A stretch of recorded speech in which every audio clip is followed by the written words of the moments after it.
Hey everyone, I'm Brenda Edwards. Life has a way of throwing some serious curveballs, and maybe my story can help someone else dealing with family drama. You're really going to do that here. My brother-in-law James shoots me his usual judgmental look as I quietly check my blood sugar before our weekly family dinner. I've managed type 1 diabetes since I was 8 years old. But ever since I married Michael last year, James acts like I'm putting on a show. James, she needs to do this, Michael says, though I can hear the wariness in his voice. Defending me has started to wear him down. I just think it's a bit dramatic. My friend's cousin has diabetes, and she manages just fine without making it everyone's problem. James mutters. I focus on adjusting my insulin pump, biting my tongue. After 10 years in marketing management, I've learned which battles to pick. My sister Emma gets it though. She texted me earlier. Need backup at the Peterson Circus tonight. Well, Brenda dear, my mother-in-law, Diana, smiles with that sugary tone that grates my nerves. Have you tried those natural remedies I sent you? My yoga instructor swears by them. Maybe if you worked harder on your diet. Mom, the doctor said. Michael begins, but James cuts him off, waving dismissively. His latest business venture tanked, but somehow he's an expert on everything. Doctors are all in Big Pharma's pocket. Brenda's young. She should be able to control this with lifestyle changes. And speaking of lifestyle, Diana chimes in. When are you two planning to give me grandchildren? I'm concerned about Brenda's condition. Beside me, I feel Michael tense. We're focusing on our careers right now, Mom. Later that night, Emma calls. How bad was it? The usual.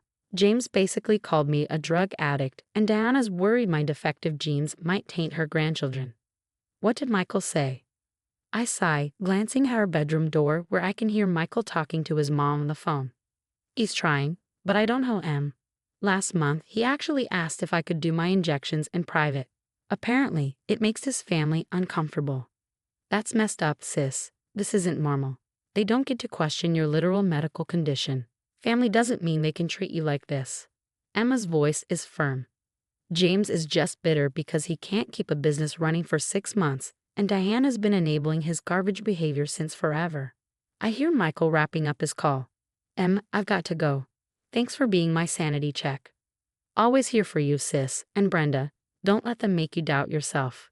You've handled this disease like a boss for 20 years. They don't get to rewrite that story. As I hang up, Michael comes in, looking troubled. Mom thinks we should come over more. She says we're becoming distant. I close my eyes and take a deep breath. Sometimes I wonder if this is what family should feel like, constantly defending yourself against people who should support you. Hey sis, I call Emma the next day. Something feels off. My sugar readings have been all over the place this week. What do you mean? Her concern comes through loud and clear. Ever since James started coming over to check in while Michael's at his conference, things feel weird. Yesterday, my sugar spiked to 300, even after my usual dose. He's been coming over. Emma sounds alarmed. Yeah, claims he's checking in since there have been break-ins nearby. Michael even gave him a spare key. I add, security's coming to install cameras today. Later that week, I'm struggling to stay conscious at my desk. My vision blurs, my thoughts muddle. A coworker notices and grabs my arm. Brenda, you look terrible. Your hands are shaking. I barely manage to check my glucometer. It reads 450. That's impossible, I whisper, feeling my knees give out. The rest is a blur. Sirens, paramedics, bright hospital lights, voices saying words like severe hyperglycemia, and could have died. When I wake up in the ICU, Michael is by my side, clutching my hand, his face pale and stricken. Baby, I'm so sorry. I should have listened. James. What about James? I struggle to sit up, my heart monitor beeping faster. Michael looks crushed. The security footage. Emma checked it while you were unconscious. He's been replacing your insulin with water. Mom knew. She helped him plan it. My world spins as I process his words. What? There's video. Michael nods grimly, holding a tablet. He presses play, and the footage is unmistakable. James sneaking into our house, tampering with my insulin cartridges. In another clip, he's talking to Diana in our kitchen. She needs to learn, Diana says. Michael's too blinded by her act to see what she's doing to this family. James chuckles darkly. Don't worry, Mom. A few days without her precious insulin, and everyone will see she's been exaggerating this whole time. Michael's hands shake as he turns off the video. I've already called the police. They're reviewing everything. I'm done with them, Brenda. I chose them over you so many times, but I'm done. They could have killed you. I'm too exhausted to cry, too drained to feel angry, but watching Michael finally confront the truth about his family lifts a weight off my chest. The doctor said if Emma hadn't called when she did. I know, Michael whispers, anguish on his face. I'll never forgive myself for not seeing it sooner, for doubting you. You could have died because I was too weak to stand up to them. Just then, a detective enters, his expression grave. Ms. Edwards, during our investigation, something concerning came up in Mr. Peterson's background check. Emma leans forward, alarmed. What kind of something? Several complaints from former business partners, the detective explains. Accusations of sabotage, fraud. That tracks, Michael mutters. Anyone in his circle who succeeded suddenly had accidents, lost key files, or dealt with corrupted equipment. It was always suspicious, but no one could prove anything. My phone buzzes with a message from James's former business partner. Heard what happened. He did the same to me. Sabotaged my car brakes after I refused to sign over my shares. I have proof this time. Emma shows me her own findings. Brenda, look at these bank statements, she says, flipping through account records she managed to pull. Transfers of hundreds of thousands, all going to James' failed ventures. Michael's face crumples. Our dad has dementia. Mom has power of attorney, but she's been helping James siphon money from his own father's accounts. Just then, a nurse peeks in. Ms. Edwards, James Peterson is here. He says he needs to apologize.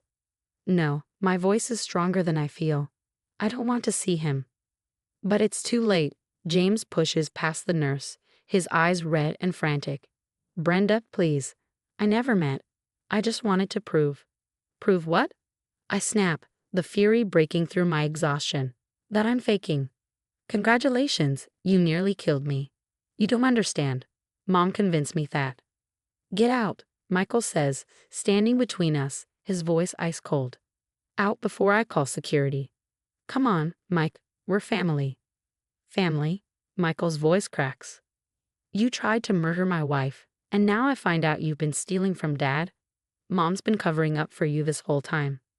It wasn't stealing. Dad would have wanted to help me succeed. Emma scoffs. Like you helped all your business partners succeed. James's face shifts and the familiar sneer returns. Little Miss Success Story, he snarls at me. You have no idea what it's like to fail, to watch everyone else succeed while you're stuck. So yeah, maybe I tried to knock you down a peg. To eliminate the competition, I asked, disgusted, starting with your own father? Everything I did for this family, James hisses. No, Michael says quietly, heartbreak written across his face. Everything you did for yourself, and Mom enabled it all. But it's over now, the police have the footage, the bank records, everything. James lunges forward, but security arrives just in time, dragging him out as he screams about loyalty and betrayal. When the door finally closes, Michael turns to me, his face broken. I chose wrong, Brenda. Every time I let them make me doubt you. Every time I stayed silent to keep the peace. I chose wrong. But never again, I say, taking Michael's hand as we watch James being led out of the hospital in handcuffs. Sometimes karma needs a little help from security cameras and bank records. Breaking news flashes across the screen. Local businessman James Peterson sentenced to 15 years for elder abuse and investment fraud. I turn up the volume, watching my former brother-in-law being taken away, satisfaction settling in. Just then, my phone rings. It's Diana. Brenda, please, she says, her voice frail and desperate. The family's falling apart. James's wife left with the kids. The country club revoked our membership. Everyone's talking. Sounds like consequences to me, Diana. Can't you ask Michael to speak to us? His father keeps asking for him. Oh, you mean the father you helped steal from? That's rich. Just then, my phone buzzes with an email. Guest who just made department head. I cut her off, grinning. You're talking to the youngest marketing director in company history. Look at you, thriving while they're diving. Emma texts me as I read aloud. And by the way, your diabetes advocacy group got featured in the Times. Diana, I have a life to live. One that doesn't involve people who tried to kill me. We never meant it. Brenda, please, the social services investigation is ruining us. Can't you just tell them it was a misunderstanding? Of like how James misunderstood his way into his father's bank account? Or how you misunderstood all those forged signatures. Here's the thing, Diana. Family should forgive, but family shouldn't try to murder each other. Goodbye. I hang up just as Michael pulls up to pick me up for dinner. He hasn't spoken to his family since the hospital. That was his choice, not mine. James's sentencing was today. I tell him as he settles in beside me. 15 years. Michael nods, his expression grim. Dad's nursing home call, he adds. He's doing better now that he's away from them. Actually remembering things. Funny how that happens when people aren't drugging you to steal your money. My phone buzzes again. Another message from Diana. Please, everyone's abandoned us. The church committee asked me to step down. James's wife won't let us see the grandkids. I show Michael the message and he deletes it without reading. You know what's crazy? I say, watching the news recap James's fall from grace. They really thought they'd get away with it, all of it. They always did before. Dad's money, mom's influence. There were never any consequences, until they messed with the wrong diabetic. I smile as Emma sends me a new photo.